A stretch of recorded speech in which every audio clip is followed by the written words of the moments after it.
Κύριε Νταβρή, κύριε Βουλευτά, καλησπέρα. Ναι, να πω και εγώ ότι είμαι επικίνδυνα ανεξάρτητος. Επιτρέπεται νομίζω, επιτρέπεται. Πώς το είχε πει η κυρία Μακρύ, επικίνδυνα ανεξάρτητη, είχε πει, τι είχε πει.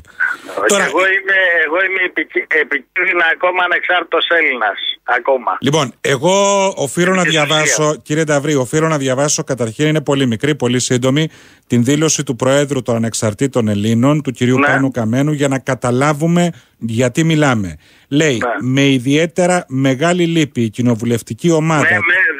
δεν ακούω με ιδιαίτερα μεγάλη λύπη η κοινοβουλευτική ομάδα των Ανεξαρτήτων Ελλήνων θέλουμε ομόφωνα να δηλώσουμε ότι θα στενοχωρήσουμε ιδιαίτερα τα διαπλεκόμενα συμφέροντα, την κυβέρνηση και την Τρόικα. Παραμένουμε ενωμένοι δυνατοί, μπορούν να συνεχίσουν να ανησυχούν με μία μόνο απώλεια του βουλευτή Αχαΐας Γιώργου Νταβρή, ο οποίος δεν προσήλθε και ο οποίος διαγράφεται από την κοινοβουλευτική ομάδα μέχρι να αποφασίσει να γυρίσει στο σπίτι του. Με σύμπνοια σαν μια γροθιά με τους ανεξάρτητους Έλληνες όλης της Ελλάδας θα προχωρήσουμε προκειμένου να πάρουμε πίσω την πατρίδα μας. Είναι πολλοί οι τραπεζίτες, οι εκδότες, οι καναλάρχες που άλλοι έχουν συλληφθεί και άλλοι πρέπει να συλληφθούν. Ερώτηση λοιπόν, γιατί διαγράφετε, γιατί σας διέγραψαν? Νομίζω ότι αυτή η ερώτηση καταρχάς θα πρέπει να απευθυνθεί στον κύριο Καμένο.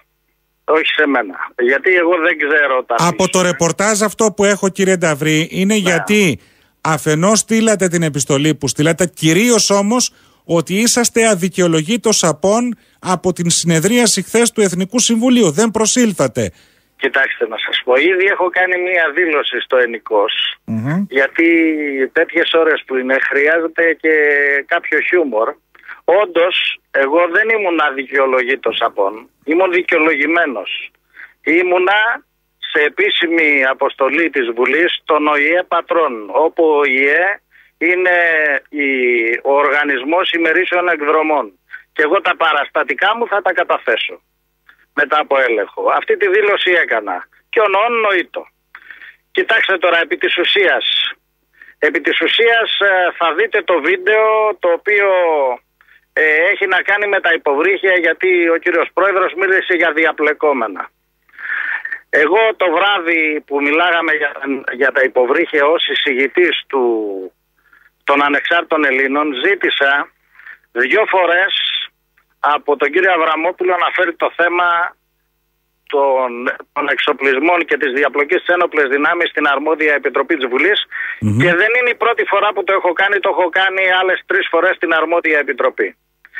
Εκείνο το βράδυ, επειδή αναφέρθηκα και στο όνομα του φίλου του και προέδρου της Βουλής του κυρίου Καμένου, του κύριου Μεϊμαράκη, το οποίο δεν τον είδα εκεί, στον οποίο έχω αποστείλει στο παρελθόν όταν ήμουν εν ενεργεία και μετά που αποστρατεύτηκα συγκεκριμένες επιστολές, και ο κύριος Μεϊμαράκης είχε λάβει από το γραφείο τότε του Πρωθυπουργού να με δει για το θέμα των διαπλοκών στις ένοπλες δυνάμεις και ουδέποτε με δέχτηκε. Είναι προφανές, αν δείτε το βίντεο, ότι ο κύριος Καμένος ούτε καν με χειροκροτεί.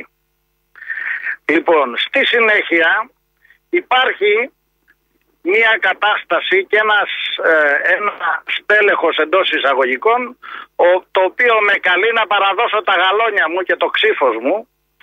Εγώ παίρνω τηλέφωνο τον κύριο Καμένο και του στέλνω μήνυμα και του ζητάω τη διαγραφή του, διότι προσβάλλεται. Ποιος στέλεχος κύριε Νταβρή, γιατί οι ακροατές... Δεν θέλω ούτε στέλεχος.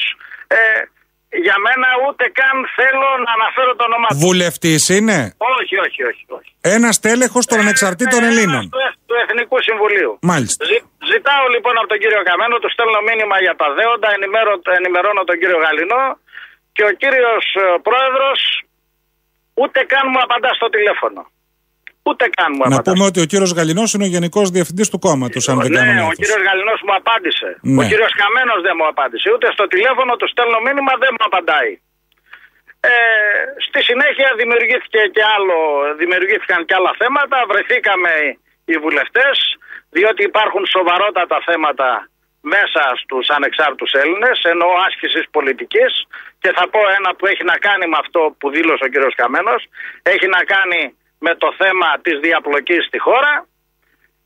σκεφτείτε και δείτε από το ρεπορτάζ ότι εμείς δεν ανεβάσαμε ποτέ σε ύψιστο βαθμό το θέμα της διαπλοκής της ενόπλες δυνάμεις, παρά το ότι εγώ επέμενα. Ανεβάσαμε το 25, το οποίο φαινόταν ότι ήταν μια στημένη επικοινωνιακή παρτίδα ανάμεσα στο Σαμαρά. Κύριε Νταβρή, για να καταλάβω, γιατί αυτά που λέτε ακούγονται, θα δούμε αν είναι, ακούγονται πάρα πολύ σοβαρά. Λέτε δηλαδή ότι ενοχλήθηκε ο κύριος Καμένος επειδή εσείς πιέσατε... Είναι συμπτώσεις αυτές, είδατε τι γράφετε στη... Ναι, για τις συμπτώσεις θες. Ναι, αλλά κοιτάξτε κύριε Νταβρή, νομίζω... Οι οποίες είναι διάκριτες. Ακούστε με λίγο, επειδή νομίζω ότι αυτές τις ώρες ούτε εσείς, ούτε εγώ, ούτε κανένας... πρέπει να μιλάμε υπονοούμενα, να πούμε τα πράγματα με το όνομά τους. Κατάλαβα, ωραία, ρωτώ λοιπόν, μήπως δεν το κατάλαβα καλά. Το ότι εμπλέξατε και πιέσατε τον κύριο Μεϊμαράκη, θεωρείτε, για την υπόθεση των υποβρυχίων, θεωρείτε ότι αυτό προκάλεσε τον θυμό, την οργή, δυσαρέστησε τη δυσφορία του κυρίου Καμένου λόγω της φιλικής σχέσης του με τον κύριο Μεϊμαράκη? Κοιτάξτε τις συμπτώσεις. Όταν εγώ στο διαδίκτυο... Γιατί δεν μου απαντάτε ευθέως αυτό και να μου πείτε τις συμπτώσεις μετά? Αφήστε με να σας πω. Ναι. Αφήστε με να σας πω. Όταν εγώ ανεβάζω στο διαδίκτυο ένα μέρος της επιστολής μου προς τον κύριο Καραμαλή, ναι, ένα άρθρο του επενδυτή και στη συνέχεια τις δύο επιστολές από το γραφείο του Καραμαλή προς τον κύριο Μεϊμαράκη, τότε εμφανίζεται ο υβριστής μου εκ του Αιγείου, το οποίο το ζητάω να διαγραφεί. Μ' ακούτε? Σας ακούω, βεβαίως. Λοιπόν, αυτή είναι η δεύτερη σύμπτωση. Η τρίτη σύμπτωση είναι ότι εμένω ότι δεν μπορούμε για τέτοια μείζωνος σημασίας θέματα, δηλαδή όταν υβρίζεται ένας βουλευτής και ιδιαίτερα ένας αξιωματικός να βγαίνει ένα χαμίνι, και έχω επίγνωση και του όρου που χρησιμοποιώ, να υβρίζει ένα βουλευτή. Ο κύριος Καμένος κάνει ότι δεν ακούει. Κάνει ότι υπάρχουν αυτά τα χαρτιά που σας λέω και τα μηνύματα. Δημιουργείται κι άλλο ένα θέμα, υπάρχουν κι άλλα θέματα στο κίνημα, δηλαδή οικονομικής διαχείρισης και ελέγχου. Υπάρχουν και άλλα σοβαρά θέματα, δηλαδή στο να δημιουργηθεί όργανο άσκησης πολιτικής, το Everyday Political Business και το AHEAD. Θέλουμε να τα κάνουμε αυτά όλοι μαζί, αλλά ο πρόεδρος δεν ακούει. Νομίζει ότι το κίνημα είναι κίνημα πάνω Καμένος. Εγώ, κύριε Κοτρότσο, μπήκα σε αυτό το κίνημα, είμαι σε αυτό το κίνημα και δεν είμαι υπάλληλος ούτε υποκείμενο ούτε του κυρίου Καμένου ούτε κανενός. Εγώ μπήκα, προσφέρω, θα λέω πάντα την αλήθεια και θα κρίνομαι αναλόγως. Φαίνεται λοιπόν ότι ο κύριος Καμένος μετά από αυτά που έγιναν βριστήκανε, κάνανε, ράνανε. Μίλησα χτες με τον κύριο Γιάννη, του επανέλαβα ότι έπρεπε να με πάρει ένα τηλέφωνο και τουλάχιστον να κάνει κάποια πράξη που να δείχνει ότι μου αποκαθιστά την αξιοπρέπειά μου. Δεν το έκανε και γι' αυτό και εγώ δεν ανέβηκα στην κοινοβουλευτική ομάδα, στέλνοντας εκ των προτέρων ένα γράμμα στο γραμματέα της κοινοβουλευτικής ομάδος, στο οποίο αναφέρω ότι δεν μπορώ να συμμετάσχω σε ένα τραπέζι και σε ένα διάλογο εάν δεν έχουν διευκρινιστεί ορισμένα πράγματα. Άρα είσαστε αδικαιολογήτος απόν, υπό την έννοια ότι... Δεν είμαι αδικαιολογήτος απόν, δεν μπορώ να κάτσω. Εσείς, κύριε Κοντρότσο... Ναι, όχι, καλά. Λέω, γιατί επικαλεστήκατε μια άλλη δικαιολογία στην αρχή. Μετά από όσα συνέβησαν, λέτε, δεν θα μπορούσατε να καθίσετε στο ίδιο τραπέζι διαλόγου με τον κύριο Καμένο. Καλά το καταλαβαίνω? Βεβαίως. Πώς να κάτσω με έναν αρχηγό ο οποίος δεν σέβεται το βουλευτή του? Δεν του απαντάει στο τηλέφωνο. Του στέλνω τα στοιχεία που υβρίζομαι και δεν κάνει κάτι. Τώρα να ρωτήσω κάτι ευθέως. Να ρωτήσω, κύριε Νταβρή, κάτι ευθέως. Ναι. Γιατί αφήνετε σκιές, αφήνετε δηλαδή αιχμές πολύ σοβαρές. Θεωρείτε δηλαδή ότι το γεγονός ότι εσείς σας βλέπω καθημερινά όντως με παρεμβάσεις δημόσιες και σε εκπομπές, και στη δική μου την εκπομπή έχετε έρθει πολλές φορές στην τηλεόραση και στο Γιώργο τον Τράγκα σας έβλεπα και παντού, με τις καθημερινές σχεδόν παρεμβάσεις σας για τα σκάνδαλα στα εξοπλιστικά. Θεωρείτε ότι κάποιους θυμώσατε και αυτό έχει να κάνει με τη διαγραφή σας? Γιατί να μην το σκεφτώ? Δεν πρέπει να είμαστε υποψιασμένοι? Κύριε Κοτρότσο, είναι τόσο σοβαρό θέμα 25 ευρώ που ήταν επικοινωνιακό τρίκ και κινήθηκε όλη η κρυφονικοπουργιακή ομάδα που υπάρχει μέσα στους ανεξάρτητους Έλληνες? Για τον κύριο Νικολόπουλο λέτε, τον πρόεδρο του. Γιατί πολλοί λένε κύριε Νταβρή ότι είναι άλλη παράμετρος. Μπράβο. Πολλοί λένε λοιπόν ότι η κόντρα σας άρχισε όταν αντιληφθήκατε ότι ο κύριος Νικολόπουλος, που είναι πατρινός, αχαιός, όπως και εσείς είστε, να το πω λαϊκά, σόγαμπρος αν θυμάμαι καλά στην Αχαΐα, αλλά αχαιός είστε. Η Αχαΐα σας τιμά με την ψήφο της. Ναι. Έτσι. Λοιπόν, κάποιοι λένε λοιπόν ότι έχει να κάνει με την κόντρα με τον Νικολόπουλο, ο οποίος είναι κοντά στους ανεξάρτητους Έλληνες και στον κύριο Καμένο. Κοιτάξτε, για να σας πω, και αυτό θα το δείτε αποτυπωμένο και στα tweet μου.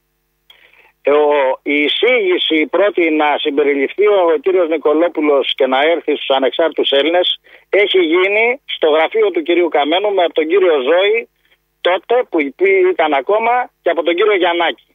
Εγώ λοιπόν μπροστά σε 12 βουλευτές εξήγησα και στον πρόεδρο ότι δεν μπορεί να έρθει ο κύριος Νικολόπουλος, όχι γιατί κινδυνεύει η δική μου έδρα και του ζήτησα και τους εξήγησα ότι αυτό το πράγμα δεν μπορεί να γίνει, διότι τότε όλοι θα μας λένε, και τι σημασία έχει, ο κύριος Νικολόπουλος μας έβαλε τον κύριο Σαμαρά και του Ράχεμπαχ μέσα στο σπίτι και μας έκοψε το χέρι και το πόδι και τώρα έρχεται και μας λέει θα πάμε στην εντατική.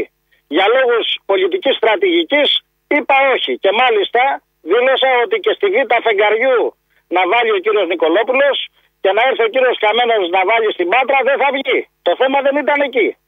Άρχισε λοιπόν μια κατάσταση στη συνέχεια στα προσυνέδρια, στα οποία ο κύριος Νικολόπουλος πήγαινε φάντης μπαστούνης σε κάθε προσυνέδριο και γινόταν το ψιστήρι στις διάφορες συγκεντρώσεις με το πώς θα λιάνουμε το έδαφος για να μεταπηδήσει ο κύριος Νικολόπουλος ένδον. Στο συνέδριο, παρόλο που στήθηκε πάλι αυτό το παιχνίδι, το συνέδριο πήρε απόφαση να μην μπει ο κύριος Νικολόπουλος. Μάλιστα. Και στη συνέχεια, αν θα δείτε, άρχισε ο μεγάλος έρωτας της κυρίας Ραχήλ Μακρύ με τον κύριο Νικολόπουλο, που είναι καταγεγραμμένος. Άρχισαν οι επαφές με τον κύριο Κουίκ και τους άλλους και υπήρχε και υπάρχει ένα τεράστιο θέμα στο να φύγουμε από τον μνημονιακό τον καθαρό αντιμνημονιακό και να γίνουμε τραβεστή αντιμνημονιακή, που λέω εγώ. Λοιπόν, εγώ τα τραβεστή αντιμνημονιακός και τις μισές κουβέντες και τα ψέματα, κύριε Κοτρότσο, δεν τις αντέχω. Πιστεύετε δηλαδή ότι οι ανεξάρτητοι Έλληνες γίνονται σταδιακά αυτό που λέτε? Με τη μεταπήδηση αυτών των ανθρώπων σαφώς και ναι, και το έχω πει ευθέως. Το έχω πει και χτες στο ραδιογάμα της Πάτρας. Σαφώς και το λέω. Τελευταία ερώτηση. Θα πάτε στη Νέα Δημοκρατία? Όχι, κύριε Κοτρότσο. Δεν συνομιλώ με κανέναν. Θέλω να σας πω το εξής. Ότι αναμένω, διότι είδα χτες και την ομιλία του Προέδρου και την τοποθέτηση ιστορία ελευθέρων στον κύριο Χαρδαβέλα και θύμωσα, διότι αν μη τι άλλο, έμεσα, πλην σαφώς, μας έβγαλε την ψήφο και άρχισε ο κύριος Πρόεδρος να λέει, ενώ να μας λέει έμεσα αποστάτες. Έμεσα, επειδή πήγαμε και θέλαμε να του πούμε ποια είναι τα προβλήματα. Ενώ δεν έχουν απαντηθεί, όπως είδατε από το χιούμορ μου, σοβαρότατα θέματα, δεν μπορούμε εμείς να μας βγάζει ο κύριος Ζώης με τη μαύρη νύχτα εκεί πως τη λέει και με τον κύριο για να μας λέει τι έγινε και που ήταν ο πρόεδρος και τι κάνει και τι ράνει. Και σκεφτείτε τη βαρύτητα και κλείνω με αυτό, εάν εγώ δεν ήρθα μετά από την προσβολή μου που έγινε στην κοινοβουλευτική ομάδα, σκεφτείτε, και γι' αυτό έκανα αυτή τη δήλωση, πώς να αντέξω τον καθέναν που με ρωτάει τι έγινε, εδώ και εγώ ήταν το σπίτι των Ελλήνων ότι θα χαθεί το κεραμίδι και ο κύριος πρόεδρος πήγε στην Κουρσεβέλ? Ας ερωτηθεί λοιπόν ο κύριος Μεϊμαράκης. Εγώ περιμένω να δω τα παραστατικά, όπως θα βάλω και εγώ τα παραστατικά μου για το ταξίδι μου στον ΟΗΕ των Πατρών, για να δούμε τι γίνεται. Διότι έχω δώσει όρκο από την πρώτη μου ομιλία με στη Βουλή, την οποία θέλω να τη δείτε, ότι εγώ, κύριε Κοτρότσο, θα πορεύομαι και θα είμαι στην πολιτική λέγοντας μόνο αλήθειες. Νομίζω ότι ανοίξατε πολλά θέματα. Θα έχουμε, φαντάζομαι, τις επόμενες ημέρες τη δυνατότητα να ομιλήσουμε ξανά. Ανοίξατε πολλά θέματα και περιμένουμε και απαντήσεις από τους ανεξάρτητους Έλληνες. Καλό βράδυ, καληνύχτα κύριε Νταβρή, σας ευχαριστώ πολύ. Χαίρετε.